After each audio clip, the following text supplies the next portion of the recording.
Hello everyone, a very warm welcome to all of you here.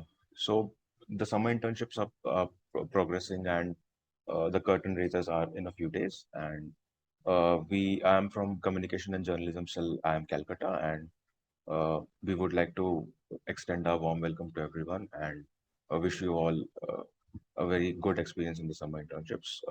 Today we have with here Mr. Aruna Biani, who's a distinguished alumnus from Calcutta. He graduated in 2017 and worked at McKinsey for 4 years post that. And currently, he's building an AI/ML startup for the manufacturing industry.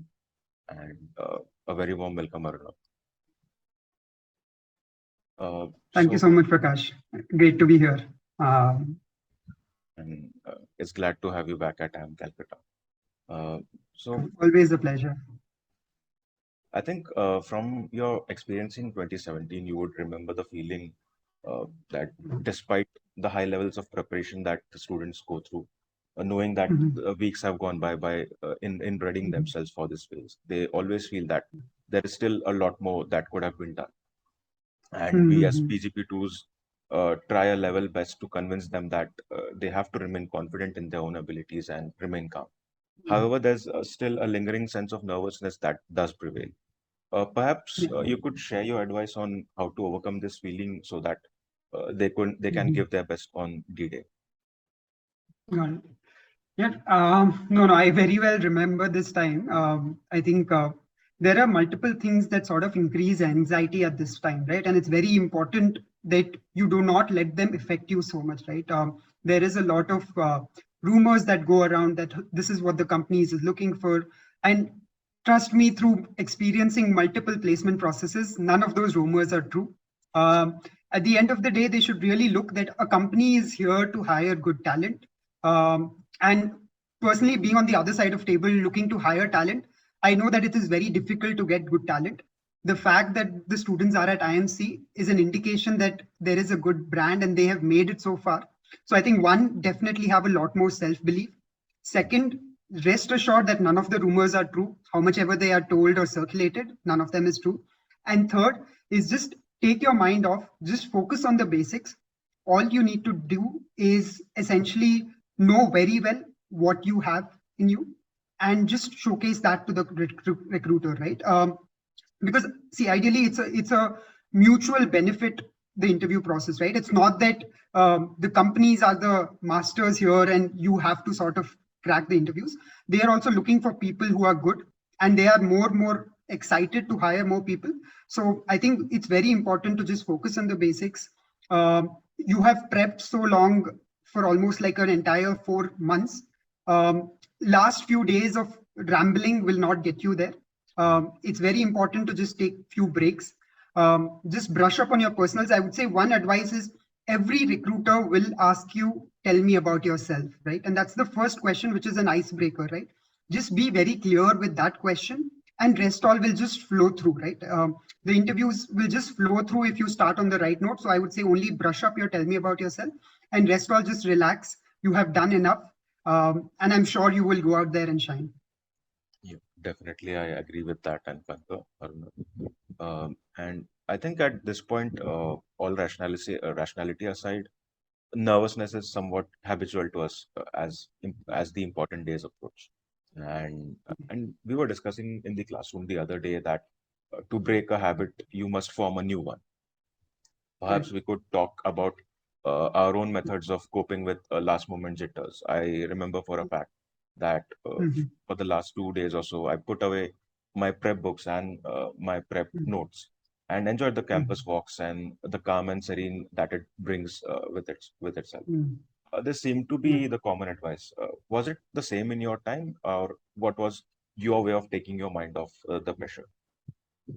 True. I mean, similar, right? I would say, see, at the end of it, all you need to do is take your mind off. And there are several hobbies, which it's a personal choice, right? You can pick up hobbies. I used to love solving Sudokus, right? And I stopped doing it because of all the prep, right? And then I realized that it's a thing that whenever I'm doing that activity, I'm just focusing on that activity, nothing else, right? So doing such activities where you are involved and you enjoy doing it, those are essential in sort of One, removing all the other noise from the picture, and second, giving you that self assurance that yes, this is something I like doing, and this gives me the happiness, right? So it's a very good thing to sort of go back to your hobbies which might have dropped. So it can be just walking, it can be running, it can be going to the gym. Often at times you just feel that there isn't enough time in the day, but trust me, there is enough time in the day. It's just you need to take out that 30-45 minutes always to make sure that you're going back to your hobby. And best part is that you're in a campus environment where you have friends around, right? Use the friend, like at least I would feel that once you get back to the corporate side, those friendship connects and meeting up friends reduces so much. So it's very, very useful that you stay connected, just because it's a tough time for everyone, right? One thing that even I realized, even at McKinsey, right, when you try to sail alone, you realize that you're struggling. Am I the only one struggling, or is everyone else struggling? The moment you have conversations with friends, you realize everyone is in the same boat and they're sort of going through the process together. So it calms you down that I'm not the only one, odd one out who's struggling, right? So trust me, the story is the same. Everyone is putting their hard work. It's good to connect and realize that you are on the right path. You've gotten so far, and it's just the last few days. So just focus on keeping your mind very calm. Do hang out with friends, go for walks, follow a hobby. Just these basic things will help you sort of keep the nerves down. I definitely concur with that. So, Aruna, so as I do hope that some of these ideas will help us calm our nerves.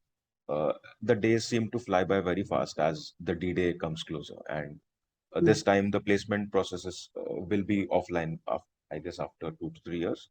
And it got it. is a very novel experience even for us because we had a summer internship placements. The whole process was online. And you would at this point be better placed and better informed to guide us on the do's and don'ts for these crucial days. So, could Mm, you, from your own memories, draw us a handy roadmap or a to-do list or things to keep mhm, handy to be best equipped mhm. during the placement processes? Got it. Yeah, I think see, it's very important to keep it like a normal day, right? Make sure, see, once the day -1 comes, right? I would say be very targeted in the set of interactions. Go to every interaction, interact with people. Just because, see, while you're not interested in the company or not doesn't matter. The fact that you go there, have that interaction, it allows you an ability to break the ice with a new person, which is very important, right? Because an interviewer is going to be a new person. So at least I used my day -1. I know I didn't want to join the finance companies, but I was sure that I will want to visit everyone to know more about them. So I used the day -1 to sort of just get one, it puts my prep away. I don't start doubting that have I done enough case prep. So there's no such doubts. Second, I go to every company, understand a little more. There's always a little bit of learning that can come. So if you get a finance case study in any of your further interviews, then you can at least have a little more knowledge. Plus, interacting with people helps you revise your sort of your tell me about yourself or revise your introduction so that you're more prepared to do it when the company matters to you and you want to really perform, right? So very important to always be a part of the process. You have done enough prep. Don't have a FOMO that my prep is not enough. Go to every process, understand how it is working. Then on the day zero, I would say okay, very important, we sort of miss out on the basics of like looking well, right? And hygiene. That's also very important, right? Get yourself up early, get ready, and always, I mean, small things, right? Always carry your handkerchief so that whenever you're panicking, it does not show on your face, right? You can just wipe off the sweat.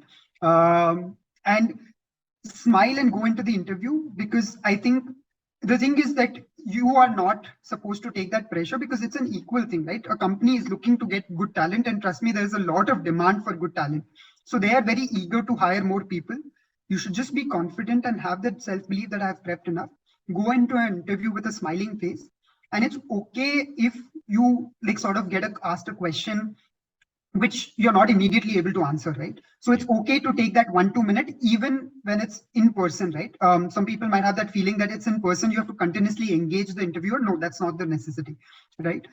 It's very important to have a clear mind when you're telling him something. So if it requires you to take 1-2 minutes, take that 1-2 minutes from the interviewer and say it clarify your thoughts in your own mind and then tell it all together, right? So such basic things, given it has happened online, I'm just sort of revisiting these important basics that can help the process.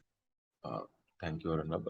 This is virgin territory even for us, and Mm, I'm sure yeah, these insights will help our participants. And to the sure. listeners of this podcast, do take note of the above. It will definitely serve you well.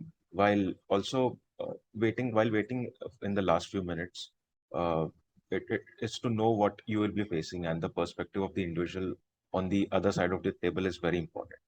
And Arunab, you have been Mm, taking interviews mm, for a long time now, and I'm sure you have quite an experience in that area. What are your mm, thoughts running through your mind when you're taking the interview, and what is it that you're looking for in a candidate other than be it mm, academic ability, and how do you gauge them? mm. Yeah. See, at the outset, right, whenever we are taking an interview, the hope is that we will hire this person. Always, right? It's always the case because at the end of the day, as a senior a person gets, right, like let's say even a partner, he's investing time in that candidate. He's investing 30 minutes, one hour in that candidate, right? Hmm. The hope is that yes, I will try and see if the candidate can make it through, right? So that's the thing, right? So the interviews are not a stress test for you, but they are a chance that you can become a hire, right? So that's the first thing. That's the first thing that comes in my mind, that how do I ensure that this candidate performs well, right? So then initially you want to get to know the candidate. See, what we look for when we're interviewing is that person solve problems in his life, and how has he solved those problems, right? What is his approach when he gets hit with a problem, right?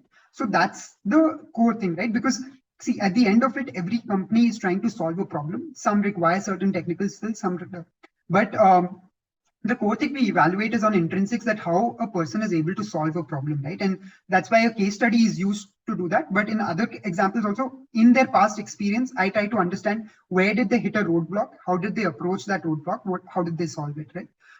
Gives a sense of, is the individual persistent, and does he have like clear problem solving to break it down and then solve that problem, right? So that's the second thing, right? First, we're looking to hire. Second, how do you solve problems? Third is very important, is how interactive of a person, right? Often in industries, right, it's never a solo job that you have to do, right? Be it in marketing, be it in genman, be it in consulting, be it in finance, you have to have a lot of interactions, right? And asking questions, the right questions, is also an indicator that yes, you are curious, you want to solve the problem, right? You're not just taking this as an interview, as a test of your abilities, but it's a way to improve your knowledge as well. So being interactive, asking questions is not wrong. So ask questions, because that is how they gauge, okay, this person is really interested and he wants to go deeper.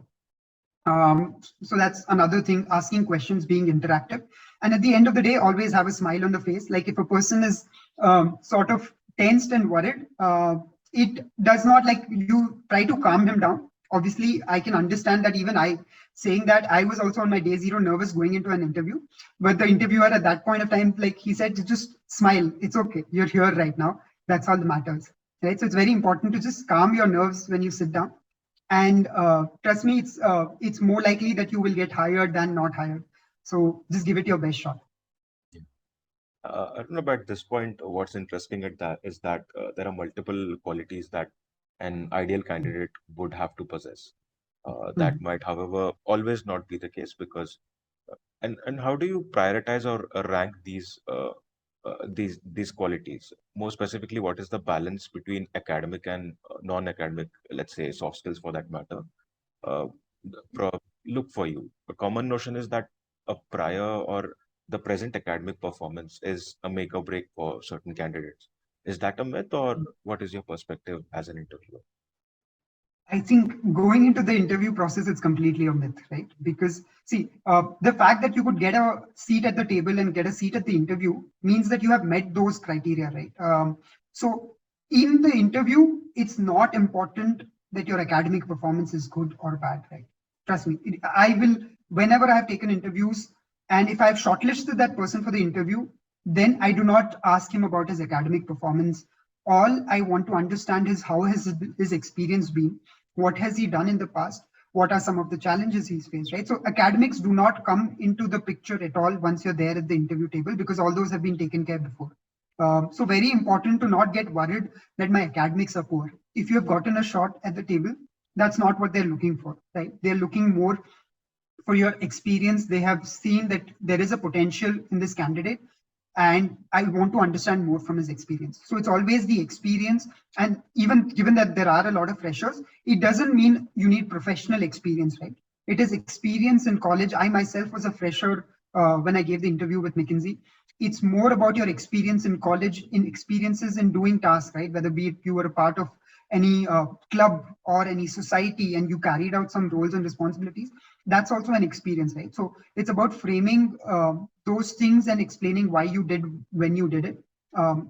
So that's more important than the academics, and academics are not important at all once you enter the interview. So Arnav, while this prior awareness of the interviewer perspective is indeed useful, we all know that the actual process seems quite cumbersome, especially with multiple interviews lined up back to back. And Yeah. it's at the end of the day, it's a test of emotional strength and mental agility. It's Mm. also physically exhausting, and sometimes the Yeah. confidence of a individual can take a hit. The Mhm. ideal mindset at this point is to take each interview as it comes, giving your best at each at the first opportunity, as well Mm. as all the interviews that you go through till the last. Yeah. And there should be no regrets, and your strength needs to Mm. tide you by now when you need it the most. This is easier said than done, by the way. So what would be your advice to be able to do all this, to do right by yourself? Got it. Yeah, I mean, so I don't know if people have read, there's this interesting story which is circulating in LinkedIn, which has inspired me at least, right?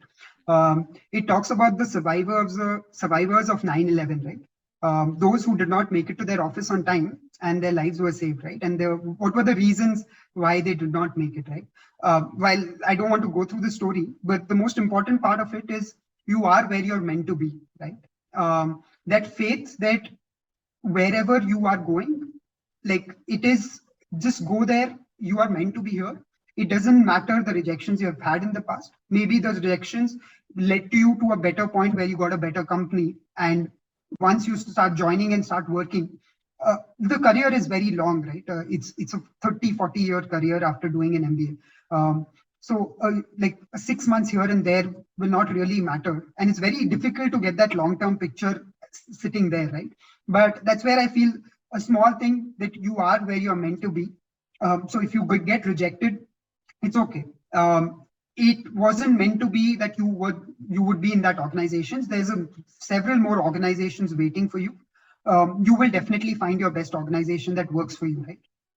So just going before entering the interview or while you're waiting to enter the interview room, just take a pause, think that this is where I'm meant to be, and I will give my best shot here. Right. So that's I think that's one key thing that in retrospect I realize now that it's very important to have this in your mind. And the pressure of back-to-back interviews aside, there is Uh, no easy categorizing of the various stresses and dilemmas that one might face during the entire process. And how mhm, should one deal with these to be able to carry on with the high spirits?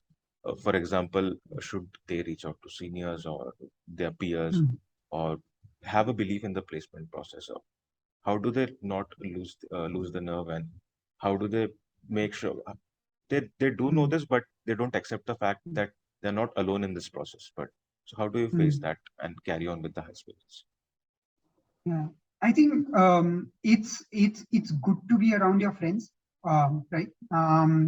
It's and it's very important to realize that the friends. See, often at times I know the real process. As PGP ones, they scramble through, right? So everyone is trying to, right? And people who have just gotten placed in the first interview that they've done, often at times it almost seems like as if I was a person who's stuck at a 9 a.m. or a 10 a.m., you feel like, how would he know my pressure? Because he's just cleared his interview, right? The fact is, he does not know, right? But they are a friend. Always look at a long term that they are a friend who's willing to not go out and enjoy, but rather spend his time with you and give you that confidence, right? So one, always have the mindset that people are there to help. And it's true in consulting also, or in any industry that you go to, right? Help is always given to those who ask for it. So that's where it's always important to realize that they're just being helpful, and they cannot understand your pressure, but they want to be there for you. And often at times, PGP2s are also very good. Fortunately, I had very good PGP2 seniors, so who helped me throughout the entire process, right? And they were there on that day, running around with us, right? So often at times, just talk to PGP2s because they've been through the process. They will also be able to tell you, right? Okay, what works, what not doesn't work.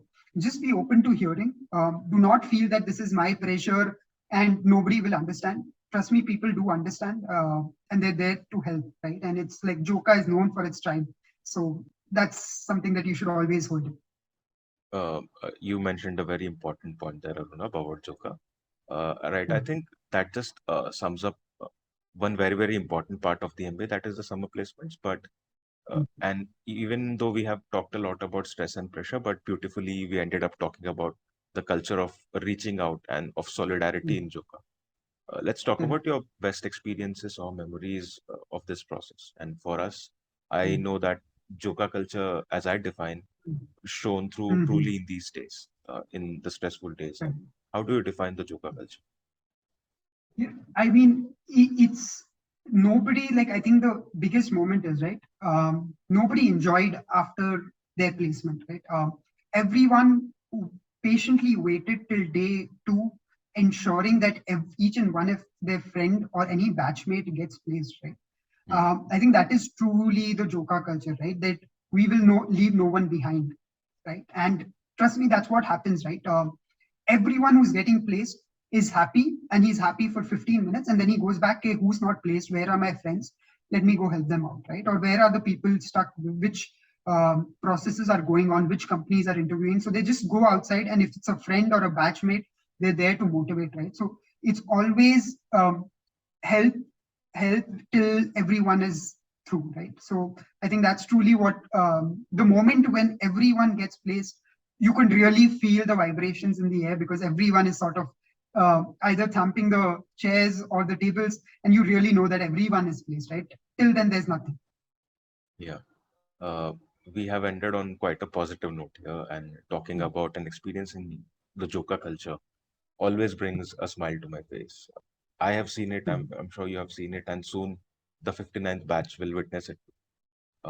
And my message to the batch would be that this too shall pass, and the lakes have overflown in the past and will always Yeah. continue to do so in the future. And Yes. for our part in the present moment, the 59th batch, we promise you that we will be your rock solid support and your party partners on the other side. May the force be with you. I'm Prakash Didla from the Communication and Journalism Cell. I'm Calcutta, and thank you so much, Arunab, for your time and your insights. Always a pleasure. Thank you. It was a pleasure talking to you. Thank you so much. Thank you.